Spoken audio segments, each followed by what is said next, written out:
अगर आपने ये एमसीक्यूज तैयार कर लिए तो एक्सक्रीशन इन ह्यूमन चैप्टर आपको अलग से पढ़ने की ज़रूरत ही नहीं पड़ेगी। ये वीडियो स्किप करना यानी मार्क्स लूज करना।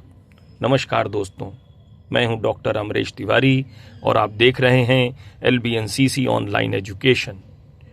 इस वीडियो में हम कवर करेंगे एक्सक्रीशन इन ह्यूमन के मोस्ट इंपॉर्टेंट एमसीक्यूज। क्वेश्चन है, what is the correct meaning of excretion? Excretion का सही अर्थ क्या है? 4 ऑप्शंस दिए हैं। पहला ऑप्शन है breaking down of food in the body. दूसरा ऑप्शन है removal of undigested food from the body. Third option है removal of CO2 from the body. Fourth option है removal of metabolic waste from the body. अगर हम हर एक option की तरफ ध्यान से देखें तो ऑप्शन ए जिसमें बताया है breaking down of food in the body, यानी हमारे शरीर में फूड का ब्रेकडाउन। अगर हम याद करें कि फूड का ब्रेकडाउन हमारी बॉडी में क्या कहलाता है तो हमें याद आएगा कि इसको तो हम डाइजेशन कहते हैं। डाइजेशन वो प्रोसेस है जिसमें डाइजेस्टिव ग्लैंड से निकलने वाले डाइजेस्टिव जूस और डाइजेस्टिव जूसेस में पाए जाने वाले एंजाइम्स फूड का ब्रेकडाउन करते हैं ताकि उस फूड को हम एब्जॉर्ब कर सकें। यानी पहले वाले ऑप्शन का आंसर एक्सक्रीशन नहीं हो सकता क्योंकि ये तो डाइजेशन है। अगर हम ऑप्शन बी देखें जिसमें कहा गया है removal of undigested food from the body, यानी बॉडी से अनडाइजेस्टेड फूड को रिमूव करना। तो अगर हम डाइजेशन चैप्टर पर फिर से ध्यान दें तो उस चैप्टर में बताया गया था कि जो अनडाइजेस्टेड फूड हमारी बॉडी से रिमूव होता है, यानी जिसको हम फीकस बोलते हैं, उस प्रोसेस को ईजेशन बोलते हैं, ना कि एक्सक्रीशन। तो ऑप्शन बी भी गलत हुआ। अब हम थर्ड ऑप्शन सी पर आते हैं जिसमें लिखा हुआ है removal of CO2 from the body, हमारे शरीर से कार्बन डाइऑक्साइड का बाहर निकाला जाना। तो कार्बन डाइऑक्साइड कब बाहर निकाली जाती है हमारे शरीर में? तो ये लंग्स से बाहर निकाली जाती है कार्बन डाइऑक्साइड एयर के साथ में, और इसके निकाले जाने की प्रोसेस को हम एक्सहेलेशन या एक्सपायरेशन बोलते हैं। तो ये वाला ऑप्शन भी एक्सक्रीशन में नहीं आ सकता, तो ऑप्शन सी भी गलत है। अब हम ऑप्शन डी की तरफ देखते हैं जिसमें लिखा हुआ है removal of metabolic waste from the body. Excretion सही मायने में यही वाला ऑप्शन होना चाहिए, यानी removal of waste from the body. हमारे शरीर में किडनी की हेल्प से जो मेटाबॉलिक वेस्ट है, यानी जो केमिकल रिएक्शंस में बनने वाले वेस्ट प्रोडक्ट हैं, वो भी नाइट्रोजनस वेस्ट प्रोडक्ट, किडनी उनको यूरिया में कन्वर्ट करके और यूरिन के रास्ते से बाहर निकालती है। इसी प्रोसेस को हम एक्सक्रीशन कहते हैं। तो इस हिसाब से चारों ऑप्शन में ऑप्शन डी हमारे क्वेश्चन का सही जवाब होना चाहिए। अब हम एक्सक्रीशन इन ह्यूमन से जुड़ा एक और बहुत महत्वपूर्ण MCQ डिस्कस करने जा रहे हैं जो BSc नर्सिंग और सीनेट एग्जाम में डायरेक्ट पूछा जाता है। इसमें पूछा गया है which is the main nitrogenous waste in human? मानव शरीर में मुख्य नाइट्रोजनस वेस्ट कौन सा है? 4 ऑप्शन दिए हैं। ए ऑप्शन में दिया है अमोनिया, बी में दिया है यूरिक एसिड, सी में दिया है क्रिएटिनिन और डी में दिया है यूरिया। अगर हम चारों ऑप्शंस को ध्यान से देखें तो सबसे पहले दिया है अमोनिया। अमोनिया वेस्ट प्रोडक्ट है और मुख्य रूप से एक्वेटिक एनिमल्स जैसे फिश में बनता है। अमोनिया बहुत ज्यादा टॉक्सिक नाइट्रोजनस वेस्ट होता है और इसको बाहर निकालने के लिए बहुत ज्यादा पानी की जरूरत पड़ती है। ह्यूमंस में अमोनिया को सीधे बाहर नहीं निकाला जाता, बल्कि इसे पहले यूरिया में कन्वर्ट किया जाता है। इसलिए अमोनिया इस क्वेश्चन का करेक्ट आंसर नहीं है। ऑप्शन बी में अगर हम देखें यूरिक एसिड, यूरिक एसिड मुख्य रूप से बर्ड्स, रेप्टाइल्स और इंसेक्ट्स में पाया जाता है। ये ऑर्गेनिज्म यूरिकोटैलिक कहलाते हैं। ह्यूमन बॉडी में यूरिक एसिड थोड़ी मात्रा में बनता है, लेकिन यह मेन नाइट्रोजनस वेस्ट नहीं है। यूरिक एसिड को रिमूव करने के लिए बॉडी से सबसे कम पानी की जरूरत पड़ती है। Option C creatinine. Creatinine muscle metabolism के दौरान बनता है। जब भी किडनी फंक्शन टेस्ट कराया जाता है तो उसमें इसको भी टेस्ट किया जाता है, लेकिन इसकी बहुत कम मात्रा हमारे शरीर में बनती है। इसलिए क्रिएटिनिन को ह्यूमन बॉडी का मेन नाइट्रोजनस वेस्ट नहीं माना जाता। Option D urea. यूरिया मानव शरीर का मुख्य नाइट्रोजनस वेस्ट है। यह प्रोटीन मेटाबॉलिज्म के दौरान बनता है।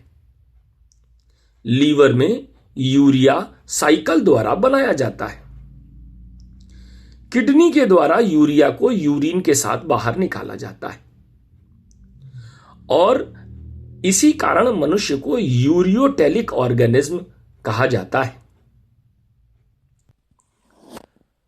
तो आइए अब हम बढ़ते हैं एक्सक्रीशन इन ह्यूमन के नेक्स्ट मोस्ट इंपॉर्टेंट एमसीक्यू की तरफ। इसमें पूछा गया है which is the main excretory organ in humans, यानी मानव शरीर का मुख्य एक्सक्रीटरी ऑर्गन कौन सा है। 4 ऑप्शन दे रखे हैं।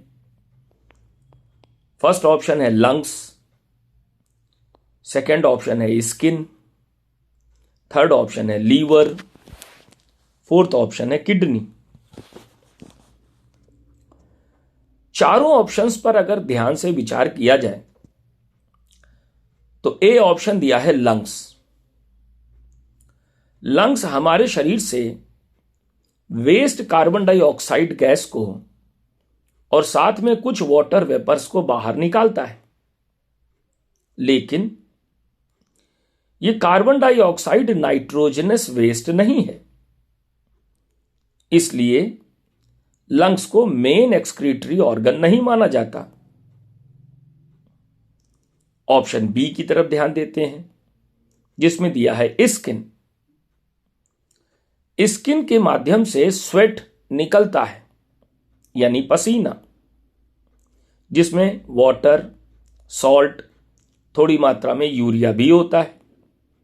लेकिन स्किन केवल सेकेंडरी एक्सक्रीटरी ऑर्गन है, मेन एक्सक्रीटरी ऑर्गन नहीं है, क्योंकि इससे निकलने वाले यूरिया की मात्रा बहुत कम है।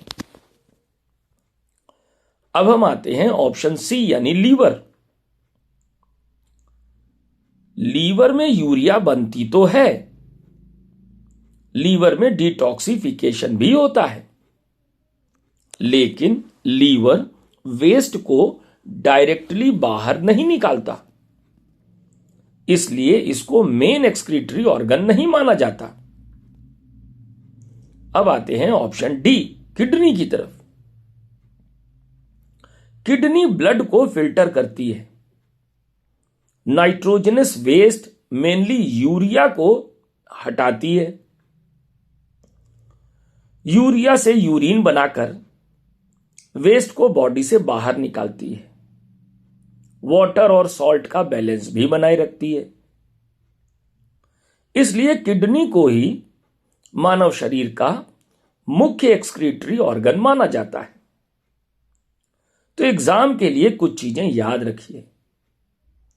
ह्यूमंस में मेन एक्सक्रीटरी ऑर्गन किडनी है और किडनी की फंक्शनल यूनिट को नेफ्रॉन कहते हैं और ह्यूमन यूरियोटेलिक होते हैं। एक लाइन हमेशा याद रखिए एग्जाम के लिए, main excretory organ in human kidney होता है। बच्चों, अब हम ह्यूमन एक्सक्रीटरी सिस्टम से जुड़े एक और इम्पॉर्टेंट एमसीक्यू को डिस्कस करेंगे जो एग्जाम में डायरेक्ट पूछा जाता है। क्वेश्चन है, how many main organs are present in the human excretory system, यानी मानव उत्सर्जन तंत्र में मुख्य अंगों की संख्या कितनी होती है। 4 ऑप्शन दिए हैं। पहले ऑप्शन में दिया है 2, दूसरे में 3, तीसरे में 4 और चौथे में 5। तो इसका सही जवाब क्या होना चाहिए? इसका सही जवाब है 4। बच्चों, ह्यूमन एक्सक्रीटरी सिस्टम में कुल 4 मुख्य अंग या मेन ऑर्गन्स होते हैं जो मिलकर यूरिन के निर्माण और बाहर निकालने का काम करते हैं। अब हम इन चारों अंगों को एक एक करके समझते हैं। सबसे पहला है किडनी, जिसको वृक्क भी कहते हैं। किडनी मानव शरीर का मुख्य एक्सक्रीटरी ऑर्गन है। यह ब्लड को फिल्टर करता है, नाइट्रोजनस वेस्ट मेनली यूरिया को हटाता है। यूरिन का निर्माण किडनी में होता है। एक हेल्दी ह्यूमन में 2 किडनी होती हैं। दूसरा अंग है यूरेटर। यूरेटर एक मस्कुलर ट्यूब होती है। यह यूरिन को किडनी से लेकर यूरिनरी ब्लैडर तक ले जाने का काम करती है। प्रत्येक किडनी से एक यूरेटर जुड़ा होता है और इसका काम केवल यूरिन को ट्रांसपोर्ट करना है। तीसरा अंग है यूरिनरी ब्लैडर। यूरिनरी ब्लैडर एक मस्कुलर सैक है। यह यूरिन को टेम्परेरी तौर पर स्टोर करता है और जब ब्लैडर भर जाता है तो यूरिन बाहर निकालने की इच्छा होती है। और चौथा अंग है यूरिथ्रा। यूरिथ्रा एक ट्यूब होती है। यह यूरिन को बॉडी से बाहर निकालती है। मेल और फीमेल में यूरिथ्रा की लंबाई अलग अलग होती है। तो एग्जाम के एंगल से आपको क्या क्या चीजें याद रखनी चाहिए? पहली चीज, ह्यूमन एक्सक्रीटरी सिस्टम में 4 मेन ऑर्गन्स होते हैं। पहला किडनी, जो यूरिन फॉर्मेशन का काम करती है। दूसरा यूरेटर, जो यूरिन ट्रांसपोर्ट का काम करती है। तीसरा यूरिनरी ब्लैडर, जो यूरिन को स्टोर करने का काम करता है। और चौथा यूरेथ्रा, जो यूरिन को बाहर निकालता है शरीर से। तो ह्यूमन एक्सक्रीटरी सिस्टम में 4 मुख्य ऑर्गन्स होते हैं, इस बात को आपको याद रखना है। यूरिनरी ब्लैडर, जो यूरिन को स्टोर करने का काम करता है। और चौथा यूरेथ्रा, जो यूरिन को बाहर निकालता है शरीर से। तो ह्यूमन एक्सक्रीटरी सिस्टम में 4 मुख्य ऑर्गन्स होते हैं, इस बात को आपको याद रखना है। ये क्वेश्चन है, which of the following correctly represent the part of a nephron? Nephron का सही संरचनात्मक क्रम कौन सा है? 4 ऑप्शन दिए हैं। ऑप्शन ए में बोमैन कैप्सूल, उसके बाद लिखा है लूप ऑफ हेनले, फिर उसके बाद लिखा है ग्लोमेरुलस और उसके बाद लिखा है कलेक्टिंग डक्ट। ऑप्शन बी में ग्लोमेरुलस, ग्लोमेरुलस के बाद कलेक्टिंग डक्ट, कलेक्टिंग डक्ट के बाद प्रॉक्सिमल कॉन्वोल्यूटेड ट्यूबुल यानी पीसीटी और उसके बाद दिया है डिस्टल कॉन्वोल्यूटेड ट्यूबुल यानी डीसीटी। ऑप्शन सी में प्रॉक्सिमल कॉन्वोल्यूटेड ट्यूबुल, उसके बाद डिस्टल कॉन्वोल्यूटेड ट्यूबुल, उसके बाद लूप ऑफ हेनले और उसके बाद बोमैन कैप्सूल। और ऑप्शन डी में ग्लोमेरुलस, ग्लोमेरुलस के बाद बोमैन कैप्सूल, बोमैन कैप्सूल के बाद प्रॉक्सिमल कॉन्वोल्यूटेड ट्यूबुल, उसके बाद लूप ऑफ हेनले, उसके बाद डिस्टल कॉन्वोल्यूटेड ट्यूबुल और उसके बाद कलेक्टिंग डक्ट दे रखा है। अगर इन ऑप्शंस को ध्यान से देखा जाए तो ऑप्शन ए में सबसे पहले दिया है बोमैन कैप्सूल, जबकि नेफ्रॉन की शुरुआत ग्लोमेरुलस से होती है, तो ये ऑप्शन गलत है। दूसरा ऑप्शन दे रखा है जिसमें सबसे बी में दिया है सबसे पहले ग्लोमेरुलस, तो ग्लोमेरुलस वाली बात तो सही है। उसके बाद दिया है कलेक्टिंग डक्ट, जबकि ग्लोमेरुलस के बाद अगला स्टेप होता है बोमैन कैप्सूल, तो ये ऑप्शन भी गलत हो गया। अब सी ऑप्शन पे आते हैं, जिसमें नंबर 1 पर ही दे रखा है पीसीटी यानी प्रॉक्सिमल कॉन्वोल्यूटेड ट्यूबुल, जो कि बिल्कुल गलत है।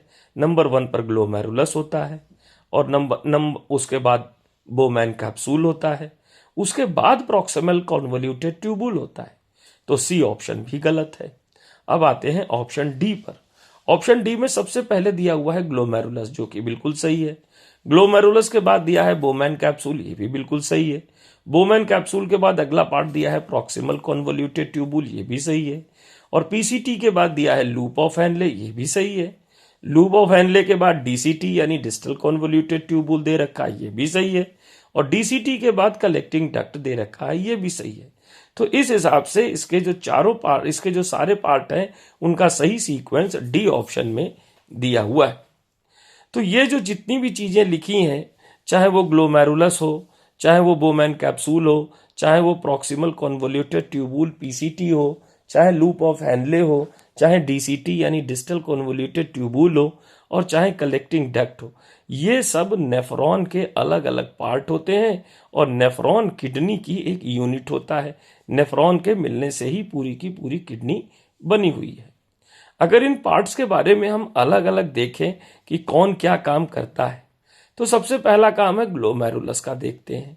ग्लोमेरुलस कैपिलरीज का बना हुआ एक जाल होता है, और इसका काम होता है ब्लड का अल्ट्रा फिल्ट्रेशन करना, यानी ब्लड से वाटर और इसके अलावा वेस्ट प्रोडक्ट, इन सभी चीजों को छान करके अलग निकालने का काम इस ग्लोमेरुलस में होता है।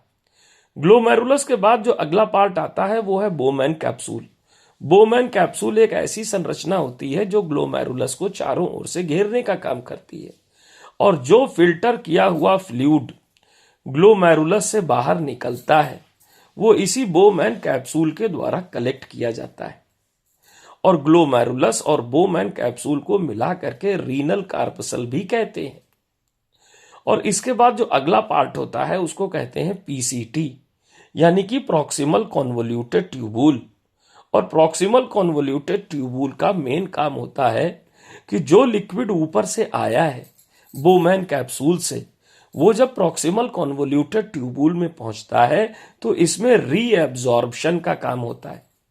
ग्लोमेरुलस और बोमैन कैप्सूल में जो काम होता है उसको अल्ट्रा फिल्ट्रेशन कहते हैं, और प्रॉक्सिमल कॉन्वोल्यूटेड ट्यूबुल में जो काम होता है उसको रीएब्जॉर्प्शन कहते हैं। रीएब्जॉर्प्शन में वो जो लिक्विड ऊपर से आया है, उस लिक्विड में जो extra glucose, amino acid, extra water, extra salt भी छन करके आ गए हैं, उनको वापस रीएब्जॉर्ब करके ब्लड में पहुंचाने का काम किया जाता है। और प्रॉक्सिमल कॉन्वोल्यूटेड ट्यूबुल के बाद अगला पार्ट है loop of Henle. Loop of Henle में वाटर को एब्जॉर्ब किया जाता है और यूरिन को कंसंट्रेट करने में मदद करता है लूप ऑफ हैनले।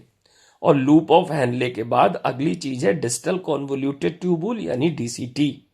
डीसीटी में भी रीएब्जॉर्प्शन होता है, सेलेक्टिव रीएब्जॉर्प्शन होता है। डीसीटी में सिक्रीशन भी होता है। और डीसीटी ही वो जगह है जहां पर एक हार्मोन है ADH, adeno anti diuretic hormone. ये हार्मोन यहां पर यहीं पर अपना प्रभाव दिखाता है, यानी कि इस हार्मोन की वजह से यूरिन कम मात्रा में बनता है, इसीलिए इसे एंटी डायूरेटिक हार्मोन भी कहते हैं। और ये पिट्यूटरी ग्लैंड से निकलता है। और जो अगला पार्ट है नेफ्रॉन का, उसको कहते हैं कलेक्टिंग डक्ट।